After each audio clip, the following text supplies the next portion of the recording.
saw you once, Maddie Schwartz. Before any of this began, I saw you. Alive. I was Cleo Johnson. But in my death, I became the lady in the... Jamal Finkley, Black Tree TV. How you ladies doing? Good, how are you? Good, thank you. I gotta start with you, Moses, because I mean, I'm really just curious.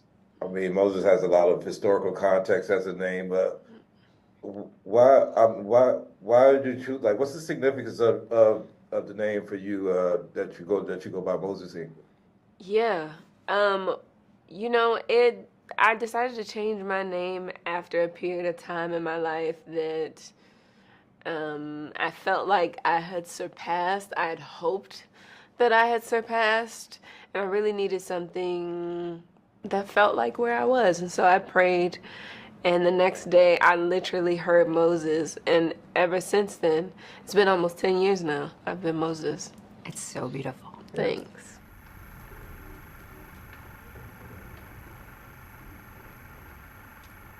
My name is Unetta Johnson, and I'm 30 years old. Most people call me Cleo, short for Cleopatra. That's what the kids used to call me when Mrs. Summer was my teacher. She said I look like an Egyptian queen. But these days when people look at me, they don't see a queen. They see a barmaid, a bookkeeper, a department store mannequin. They see a charity case. When I was a little girl, my daddy used to say, we don't dream for ourselves. We dream for those folks that aren't here yet. And I guess he was right, because I haven't dreamed for myself in a long time. But I got 2 boys at home. And it seems the world has given me a choice. I can hold on to my dignity, or I can provide for them. Just don't seem to let me do both.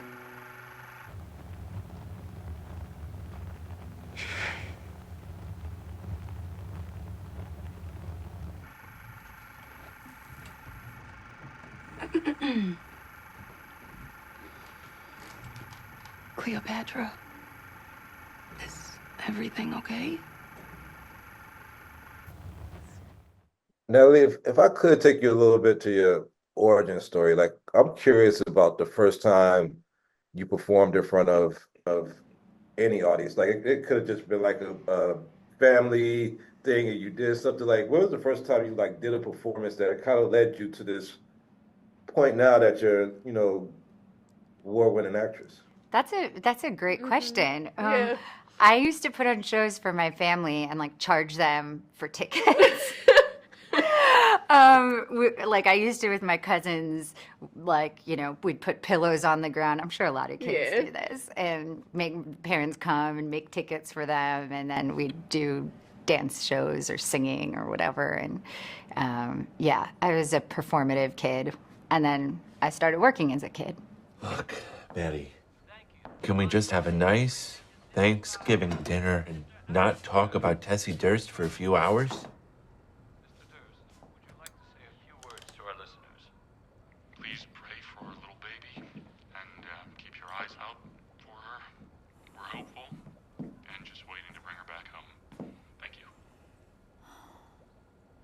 Maddie. We should go out and join them. You used the dairy dishes for the brisket. Why would you do that? I'm sorry, everybody, but I'm gonna have to throw away this whole brisket.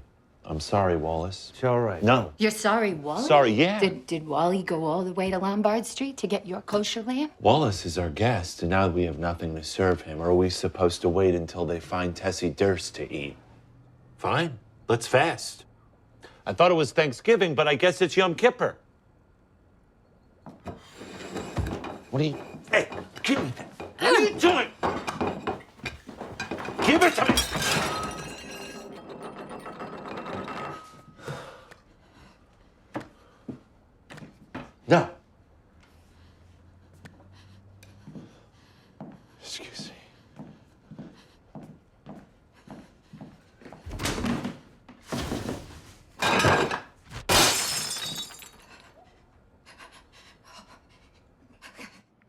Yeah. I mean, you're from B-more, so like this being 60s B-more, I know you wasn't around then, but were you able to like give Alma some any more context to Baltimore as she's crafting this story, just being that that's your hometown? Alma, you know, shout out to her. She's amazing. Really did her homework on the city and the town and the people, the lingo. Um, and what's beautiful about her, she's still so curious enough to be like, would you say it like this? Or would you say it like this? You know, which I think is also really beautiful. But I think she captured the city in a really beautiful way, in a way that I, as a native, am really, really proud of.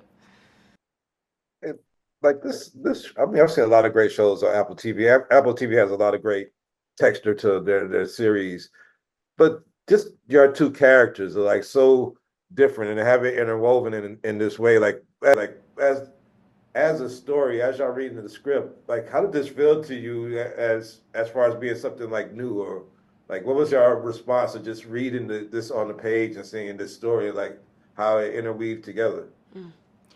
Well, I was so excited that there were these two fully fleshed out women who are very motivated, who are very determined to tell their own story, who do make wild choices, are very flawed, but very human, and who have shared experiences that they would never know about because they're leading these kind of parallel lives in the same city.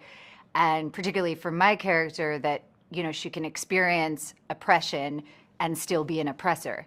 And I think that that's like a really, you know, devastating contradiction that was interesting to explore. Well, I love the project. I did went into it not watching a trailer or anything else and just didn't know what to expect. And then it just like unfolded. And I was like, yo, this is a dope project. And Thank y'all you. are great actresses and y'all put y'all foot in it. So I really appreciate it. Thank Thank you you. so much.